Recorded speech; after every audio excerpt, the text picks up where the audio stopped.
Et on ouvre à présent la page sportive de ce journal avec vous, Martin Charmasson, bonsoir. Bonsoir Valentin. Plusieurs événements régionaux sont organisés cette semaine, à commencer par les Océanias de pétanque. Oui, un tournoi qui se tient tous les 2 ans. La dernière édition, c'était en Polynésie. Et d'ailleurs, les équipes locales avaient dominé l'épreuve. Mais en 2023, c'est à Boulari, au Mont d'Or, que les pétanqueurs se sont donné rendez-vous. La compétition, elle démarrait aujourd'hui. On vous la présente avec ces images de Franck Vergès. Lancement des Océanias de pétanque ce lundi à Boulari. 4 jours de compétition en tête-à-tête, doublette et triplette, avec des tableaux masculins, féminins et mixtes. Les cadors, ce sont les Tahitiens emmenés par les champions en titre Kevin Bokahu et Yann Nataou. La Wallisienne Tofata Tautapu est de son côté invaincue aux Océanias depuis 8 ans. J'ai commencé un peu avec mon papa au jardin de chez moi, jouer comme ça juste pour passer le temps. Après, je suis rentrée à la Ligue de Wallis et Futuna. C'était mon premier Océania là, en 2015 en Nouvelle-Zélande. Australiens et Néo-Zélandais sont aussi de la partie dans cette épreuve à laquelle ils sont habitués. Les Kiwis l'avaient organisée dès 2005 à Rotorua. Leur souhait, voir une nouvelle génération émerger. Le challenge pour les Océanias, c'est d'amener plus de jeunes dans la compétition. Il n'y a aucun doute que le niveau technique est bon, avec des joueurs de qualité, mais il faut plus de jeunes participants de tous les pays.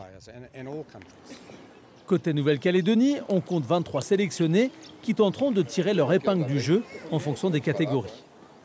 On a essayé de réunir un plus grand nombre de sélectionnés pour donner le choix à plusieurs catégories. Tir, pointage, tête-à-tête, doublette, triplette et le mix, bien sûr. Donc nos sélectionnés, ils sont spécialisés dans chaque catégorie, quoi. Donc ils joueront pas tout, mais ils joueront au moins une catégorie. 8 arbitres officieront pendant ces Océanias, 6 Kagous, 2 Tahitiens et 3 autres de Wallis et Futuna en observation. Et l'autre rendez-vous sportif du moment, Martin, c'est le cyclotour et autour d'elle. Oui, deuxième étape aujourd'hui à l'île des Pins. Les participants ont enfourché leur vélo pour 72 km pour les hommes et 48 km 300 précisément pour les femmes, avec sur le parcours une côte assez raide qui a fait monter le cardio pour l'ensemble du peloton. Le résumé de cette deuxième étape, il est signé Laura Chintu. Dès les premiers kilomètres, Thomas Rizzolatti creuse l'écart. Un bel effort en début de course pour ce jeune cycliste de bientôt 18 ans. Mais son échappée sera de courte durée. Juste après la côte, il perd son avance, mais remporte quand même les points du meilleur grimpeur. Je suis parti dès le début. Il y a eu une attaque au kilomètre 0 et après j'ai contré cette attaque. Et j'en ai bavé au début, ça a été très long. Et après, en haut de la première bosse, je me suis fait reprendre par un groupe de 5. Dans ce groupe, justement, 2 coureurs du VCC Mont d'Or, le favori Florian Barquette, mais également Thibaut Kervella, le maillot jaune, vainqueur de la course d'hier.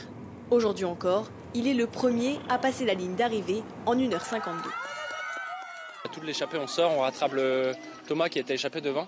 Et du coup, après, on s'entend bien dans le groupe, on roule jusqu'au bout, on creuse l'écart avec le reste. Et du coup, génial, belle entente, c'était top.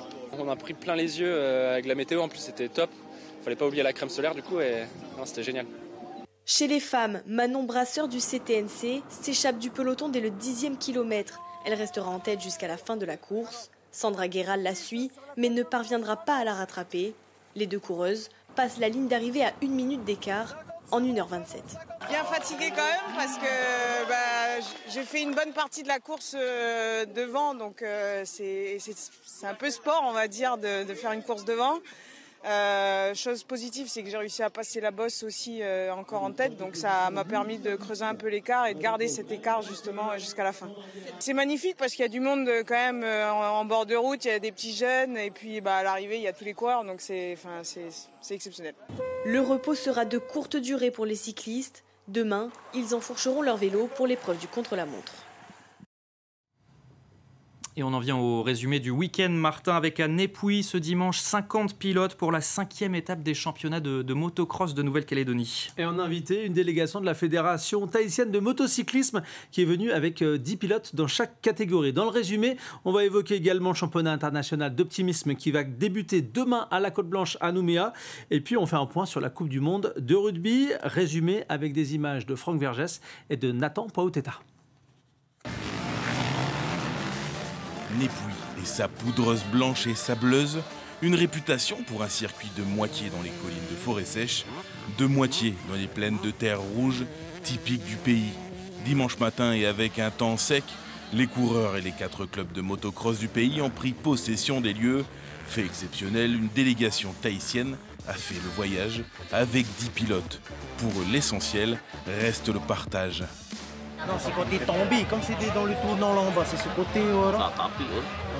En premier lieu, c'était déjà de renouer un peu les liens avec les cousins calédoniens et puis de pouvoir jauger un peu le niveau en motocross de nos pilotes tahitiens. Ça fait plus de 10 ans qu'on n'est pas sorti de chez nous et que des pilotes calédoniens ne sont pas venus ou de l'étranger, donc on voulait venir un peu se jauger. On a bien relancé la moto depuis 2018 en Polynésie et on arrive à sortir par rapport à ce qu'on voit, des pilotes qui roulent assez fort. Donc l'idée c'est de venir un peu voir où on en est et puis peut-être titiller les cousins calédoniens si c'est possible. 50 cm3, 65 cm3, loisirs, vétérans, toutes les catégories ont joué leurs compétences et pris des risques sur 3 manches. Des manches parsemées aussi d'arrêts rapides au stand. Mais aussi de faux départs. Mais ce sont bien les catégories 85 cm3 et élite qui étaient au centre des attentions. Les enjeux de ce 5e championnat de Nouvelle-Calédonie se sont joués avec eux. Ils ont déjà la maturité du circuit et de la prise de risque. Ce qui m'a posé problème, c'était surtout la poudreuse. La poussière quand on était derrière les retardataires. Je suis plus sur des terrains secs et durs. Je la sens bien, après, faut pas se poser de questions, faut pas réfléchir, faut faire comme on sait faire. Après, l'adrénaline change tout. Après, on prend des risques. On veut doubler les autres. Voilà. Après, elle est un peu poussiéreuse, la piste aujourd'hui. Et après, on s'amuse de toute façon. Mais aussi et surtout avec les plus confirmés, venus de métropole aussi, pour évaluer leurs successeurs. Ça représente beaucoup. Puis revoir des personnes que je côtoyais avant de partir. Même voir l'évolution qu'a eu le motocross calédonien aujourd'hui. Et voir tous ces jeunes qui sont là, ça fait plaisir. En fin de journée, c'est Arnaud Colson qui confirme sa première place en catégorie élite et Nicolas Martin dominera les 85 cm3. Prochain rendez-vous le 5 novembre prochain pour la suite du championnat, cette fois-ci sur les terres de Point-Bout au circuit de Franco. Effervescence au centre d'activité nautique de la Côte-Blanche. Dimanche, on se préparait à une régate internationale d'optimistes. Des pratiquants de 9 à 14 ans sont concernés. Certains viennent de Nouvelle-Zélande et d'autres pays voisins. Nous avons un vent fort. On va faire des tests de vitesse et travailler l'aspect physique sur le bateau. L'Australie s'est déplacée avec 6 marins de Sydney, de Tasmanie et d'Adélaïde.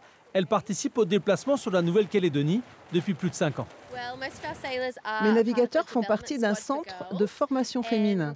C'est intéressant pour nous de venir ici par rapport aux conditions de vent, de pouvoir s'entraîner dans un vent fort. La sélection tahitienne est elle aussi de retour, avec des marins heureux de pouvoir naviguer sur un plan d'eau différent. La différence, c'est le clapot, il est plus court et le courant aussi. Avant le lancement officiel de la compétition internationale demain, on prenait en main ce week-end ces petits bateaux équipés d'un mât de 2,26 m et d'une voilure de plus de 3 m². Objectif, réaliser des empannages et des virements de bord. Il faudra pouvoir répéter ces manœuvres cette semaine dans un autre contexte. Des régates à 20 bateaux, c'est super bien. Après, de passer à une gamme à 50, 60 bateaux, là on change de dimension et ça leur permet d'avoir de l'expérience et de la confrontation avec beaucoup de bateaux. Ce championnat régional d'optimistes s'étalera de mardi à vendredi. Plus de 50 marins sont en concurrence. Et puis les derniers matchs de poule du mondial de rugby se sont joués ce matin pour nous. Avec une énorme surprise, la défaite des Fidjiens contre le Portugal 24-23. Premier succès à ce niveau. Une pénalité de chaque côté en première période. Lomani d'abord, Marquez ensuite. 3 partout à la pause.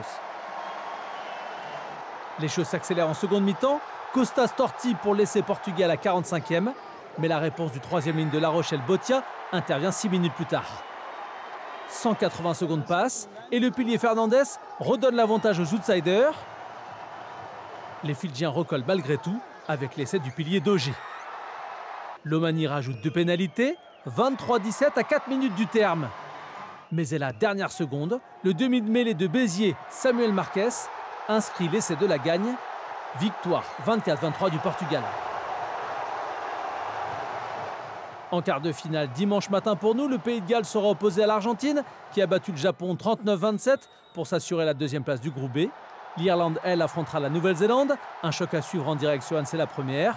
Lundi matin pour nous, on verra le match Angleterre-Fidji avant l'autre choc France-Afrique du Sud, là encore sur RMC La Première. Allez, pour finir très rapidement, un mot de golf avec cette énorme performance de Paul Barjon. Il a remporté sa 2e victoire de la saison sur le Korn Ferry Tour, la 2e division mondiale de golf. Et ce trophée lui a permis de passer de la 45e à la 8e place du championnat et d'accéder pour la 2e fois de sa carrière au PGA Tour, la 1re division mondiale. Valentin.